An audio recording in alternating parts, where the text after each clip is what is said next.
We're here this evening to talk to Anthony Summers and Robbyn Swan about their latest book, The 11th Day, which has already been hailed as the definitive account and a game changer on 9/11.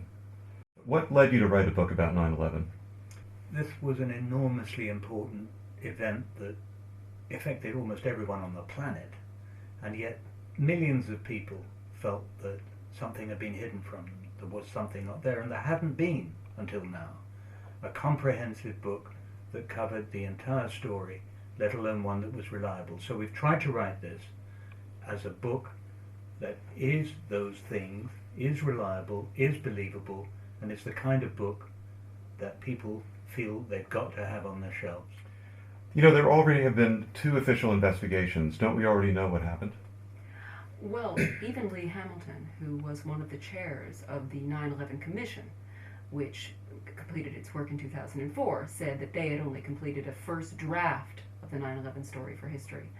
So certainly our work 10 years later gives us an opportunity to, with fresh interviews and access to all the documents they used, as well as all of the documents of the joint inquiry, to look at the issue anew and to bring a perspective that they even couldn't achieve in 2004.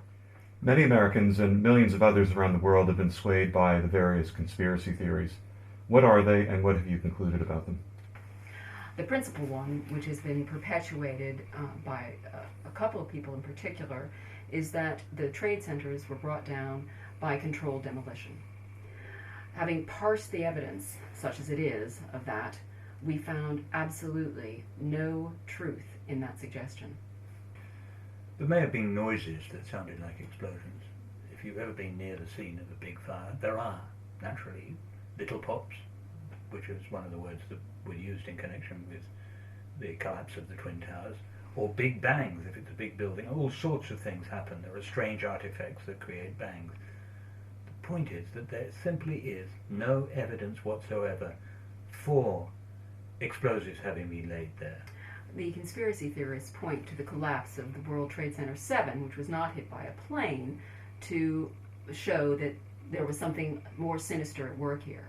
But what they completely neglect to tell people is the fact that huge chunks of the 2 towers struck that building. It was severely damaged by the early part of the afternoon, and in fact the senior fire officers on the scene had already declared a collapse zone about that building pending a collapse. They felt from early on that day that World Trade Center 7 would fall. If you reject the conspiracy theories, what do you think are important issues that haven't been adequately understood about what happened on 9/11? Well, look, you go right to the point. The conspiracy theories blurred the fact that there are issues that really matter that have not, in many cases, been properly examined. First, and perhaps first and last, so important is the human side of things. Many of the first responders, the firemen, the police who worked on Ground Zero after 9/11 have become extremely ill as a result of inhaling dust and fumes. It's a serious, serious matter. Some believe that as many as died on 9/11 will eventually die from 9/11 sickness. That takes it from the casualties just there in New York from 3,000 up to maybe up towards 6,000. That's terrible. Separate from that, big issues. What did US intelligence and other intelligence agencies know in advance of 9/11 about what might be coming? To what degree did they know that something was on the way? And why weren't the public even remotely aware that a terrorist attack might be coming? To what extent were foreign governments involved in 9/11, or elements of foreign governments involved in 9/11? That's a big issue with all sorts of conflicting currents. And another thing, there are major questions about the apparently untrue accounts of events that happened during the hours of defending the United States on 9/11, stories told, including stories told by President Bush and Vice President Cheney. After 9/11, the version of the military response that was put forward by the administration painted a picture of competence in response to the attack that was just at odds with what actually unfolded on the ground, including they painted a picture of the chain of command functioning perfectly that morning in regards to the shoot-down authorization that was given. At one point, the military had to make a call as to whether a civilian airliner that appeared to be hostile would be fired upon by U.S. forces. The President and Vice President Cheney contended that that decision had been made by the President and passed properly along the chain of command through to the military, when in fact there is absolutely no evidence that that is how the order was made. In fact, we see that it was Vice President Cheney who appears to at least twice have rapped out such a shoot-down authorization. You gave space to a report that CIA officers may have in fact met with Osama bin Laden shortly before 9/11 in Dubai. Bin Laden at the time was the most wanted man on the planet. Is this credible? What was most impressive for me, and from my point of view, earned that story about the visit to Dubai its place in the book, was the evidence of a former senior French intelligence official, a very senior man indeed, who said that he knew about it in advance because Osama bin Laden was consulting doctors. He had kidney stones, kidney trouble. And a French doctor, a distinguished specialist, was asked if he would go to Dubai to attend on bin Laden. And before going, sensibly enough, he talked to the French government officials and said, "Is it all right? Can I go and do this?" And so the French intelligence officer concerned, interviewed by us, said that he knew about it before it even happened, and afterwards debriefed the returning doctor. So I felt that there was a reason to write about it in the book. You know, the Dubai story gets to the heart of one of the big troubling questions, which is that relationship of U.S. intelligence with its Western counterparts, particularly Germany and France. Lots of information coming out of France and being passed to us of French warnings and French liaison with the CIA over the issue of Al-Qaeda and bin Laden. Again, one of the cells of hijackers right in the heart of Germany, in Hamburg, allegedly being followed by German intelligence. They, too, were apparently passing information to the CIA. We discovered what seems to us incontrovertible evidence that in the summer of 2001, only 2 months before the attacks, someone was intercepting the telephone calls of Khaled Sheikh Mohammed, the alleged mastermind of the plots. Now, if someone was intercepting those phone calls, which agency was it and why? And why haven't we known about it fully until now? And was it a European intelligence agency, or was it a US intelligence agency? Certainly the 9/11 Commission hasn't told us. You write in great depth about the personalities of Osama bin Laden and the young hijackers. What do you think motivated them? Osama bin Laden talked from the very beginning, at the core of his arguments, about the Palestine issue.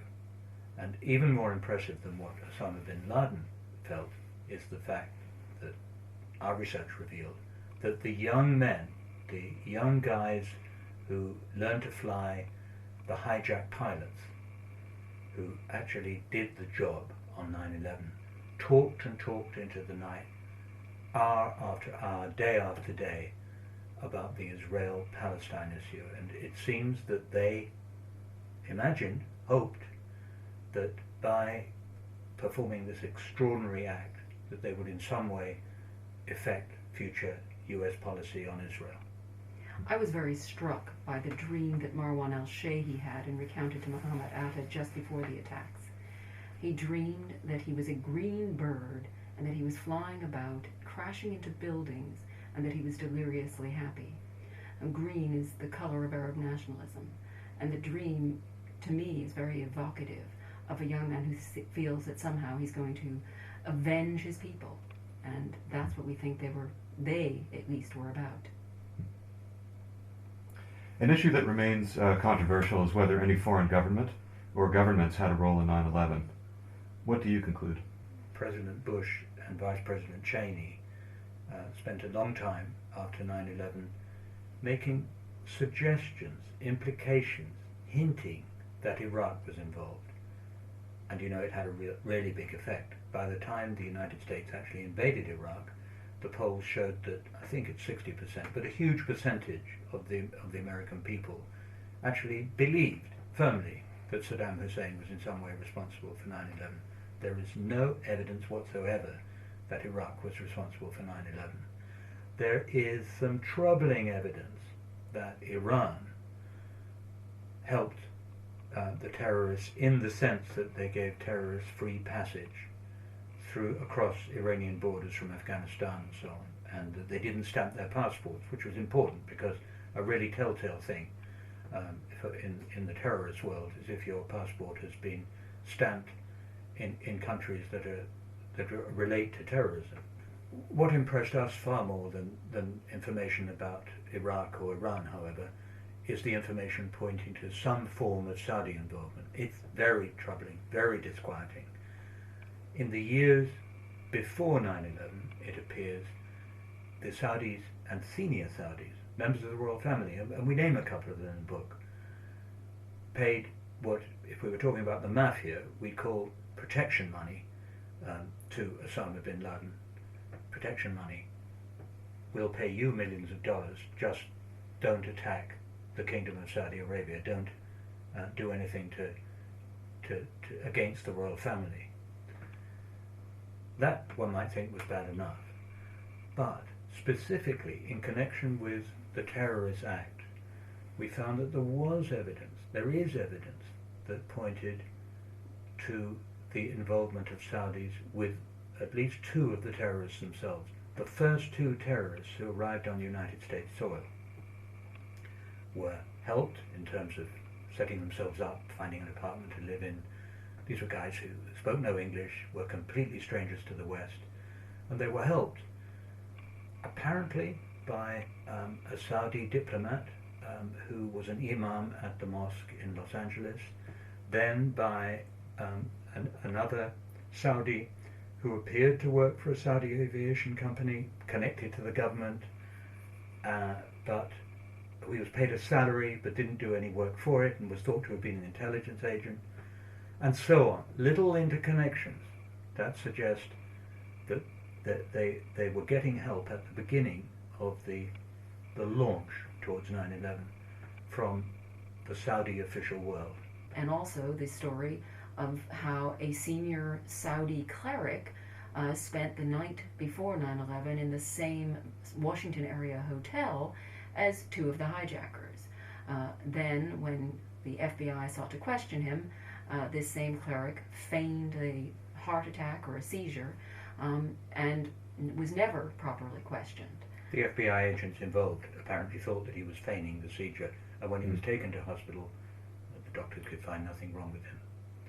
You know, John O'Neill, who was a very senior FBI counterterrorism official, was very hot on the Saudi angle before 9/11. It's a tragic story because John O'Neill had left the FBI that summer and had gone to be the senior security official at the Trade Towers, at the World Trade Center, and he died that day. He died trying to rescue people.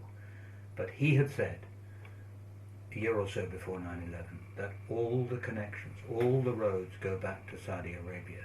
He said it before 9/11, and it's still true 10 years after 9/11.